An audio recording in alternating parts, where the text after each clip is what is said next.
Hugo, muy buenos días. Lo saludamos, por favor. Sí, buenos días. Un gusto estar con usted. Don Hugo, ¿qué criterio le merece la candidatura que ya ha anunciado el expresidente Evo Morales? Aunque muchos señalan que esto no es una sorpresa, sí hay voces que apuntan que quizá debe esperarse al Congreso Nacional del MAS en octubre. Bueno, en términos de forma política, porque en la política hay que tener cuidado con las formas, el expresidente debió haber esperado no solo a que el Congreso lo designe su precandidato, sino además a darle garantía y seguridad a la militancia del MAS de que se va a cumplir con la ley en términos de convocar a unas primarias, ¿no? Tanto la ley electoral como la ley de organizaciones políticas fueron aprobadas y promulgadas durante el gobierno del presidente Evo, así que está llamado en aquel momento con 2/3, ¿no es cierto?, de la bancada del MAS. Por lo tanto, el MAS está obligado a llevar adelante las elecciones primarias. Yo entiendo de que lo que ayer ha hecho Evo Morales, no con muy poco cuidado en la forma, porque en los hechos se autoproclamó, es en realidad, ¿no es cierto?, una precandidatura del movimiento al socialismo para las elecciones primarias.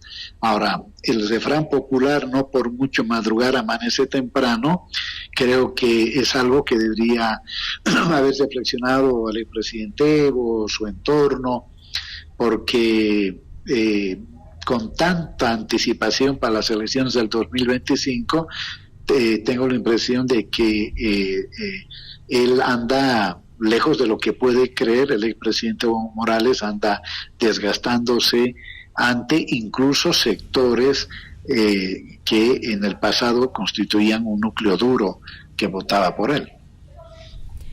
¿Qué es lo que manda la norma interna del MAS, el estatuto, otras normas, en lo que toca definir las candidaturas? Al margen de lo que supone también la obediencia a la norma nacional, ¿no?, que como usted recordaba, tienen que pasar los candidatos todos por primarias.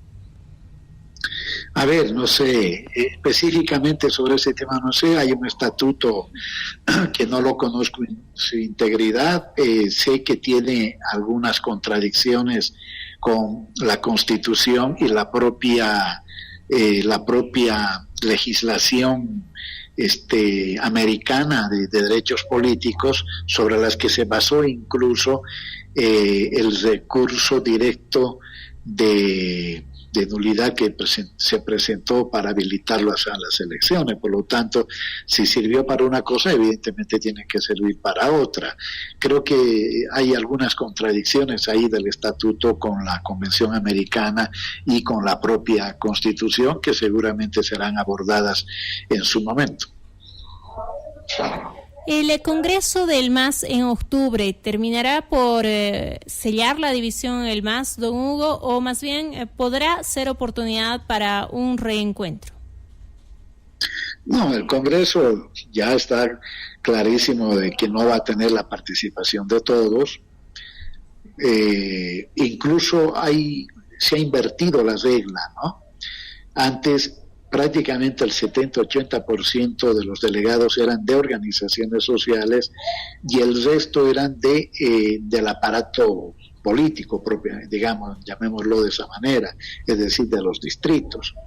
Hoy es a la inversa, hay un 70-80, creo que más representantes van a haber más bien de los distritos, del aparato político, y muy poca representación de los movimientos sociales, pero además tengamos en cuenta que, por ejemplo, la Confederación Única de Trabajadores Campesinos de Bolivia, el que cuenta con mayor respaldo de los departamentos, las comunidades interculturales y las Bartolinas Sisas, es decir, el Pacto de Unidad, han anunciado que no van a ir. Entonces eso le quita legitimidad a un Congreso que debería haberse convocado en otras circunstancias, en otro lugar, y después de limar las asperezas. No es que no las ha habido nunca, solo que estas hoy están saliendo a flote porque evidentemente, como lo dice el propio sociólogo Fernando Mayorga en un libro que escribe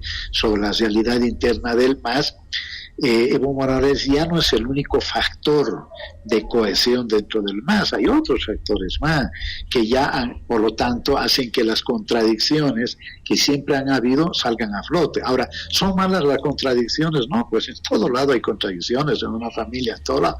La inteligencia está en saber procesar las contradicciones, que es lo que no ha sabido hacer el expresidente Morales.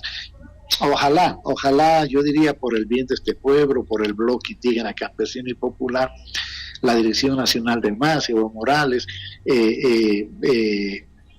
encuentre en algún momento, porque en política siempre todo es posible, para sentarse, ¿no es cierto?, con Luis Arce, con David Choquehuanca y otros dirigentes, y volver a rearmar, a recompactar el bloque que hizo posible las victorias tanto políticas como electorales desde el año 2000.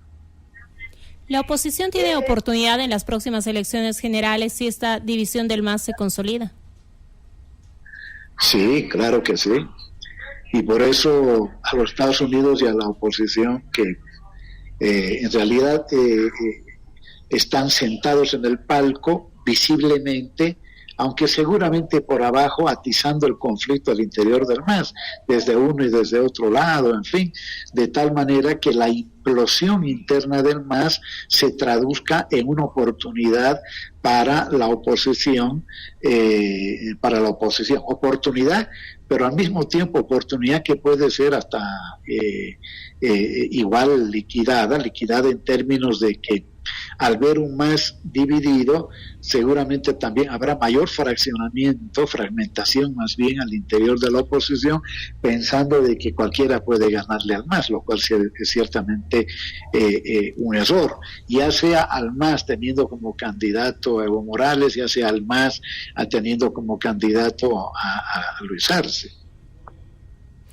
En esta pugna del MAS, paradójicamente, tanto un ala como otra, tanto el ala arcista como el ala evista, se señalan de tener pactos con la oposición, pactos que al final de cuentas son simplemente coincidencias o son realmente pactos, acuerdos. ¿Cómo lo ve usted? A ver, las distintas facciones hacen lo que usted está señalando. Yo hasta ahora... Yo he visto que en una oposición que trata de hacerle la vida, como se dice, a cuadros al gobierno de Arce, ¿no? En noviembre del 2021, con el tema de la ley contra las ganancias ilícitas, la legitimación de ganancias, en noviembre del 2022, utilizando la bandera del censo, diciembre, enero del 2023, por el tema por la detención de Camacho, en fin, ahora donde yo veo mayores coincidencias, yo no sé si habrá acuerdo o no, se plantean muchos rumores, no tengo información sobre el tema, pero nada más que haciendo un seguimiento político, uno se da cuenta de las coincidencias en las que tiene la fracción evista con sectores de la oposición que evidentemente llaman mucho la atención. Don Hugo, le agradezco mucho por el tiempo con Correo del Sur. Tenga usted muy buenos días. Buenos días, muchas gracias. Hasta luego. Con nosotros el ex ministro Hugo Moldis en un análisis de este anuncio que ha lanzado ayer el expresidente Evo Morales, candidato de cara a las próximas elecciones generales. Se anticipó al Congreso del MAS, eso ha señalado el ex ministro Hugo Moldis, y en formas no solamente debió haber esperado al Congreso, señala, sino a dar garantías de que se van a llevar adelante las elecciones primarias tal como manda la ley. Y sobre la posibilidad de que el Congreso suponga unidad, ha señalado que debió haberse convocado en otras circunstancias y que está claro que el Congreso de la Laucaeñe no convocará a varios sectores.